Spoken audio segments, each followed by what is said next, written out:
లోక్‌సభ ఇవాళ నిరవధిక వాయిదా పడింది. పార్లమెంటు వర్షాకాల సమావేశాల్లో ఇవాళ 21వ రోజు. అయితే ఎక్కువ శాతం ఈ సెషన్‌లో నిరసనలతోనే సభ గడిచిపోయింది.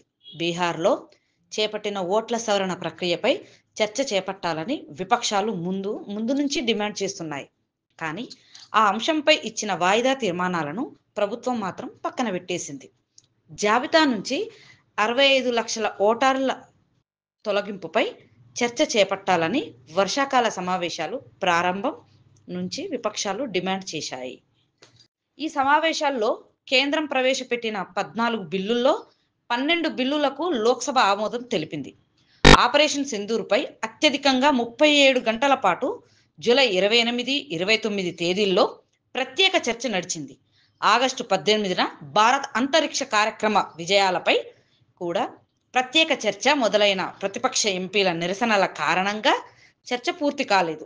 ఈ సమావేశాల్లో చర్చించాల్సిన జాబితాలో 419 ప్రశ్నలు ఉన్నా కేవలం 55 ప్రశ్నలపై మాత్రమే చర్చ జరిగింది.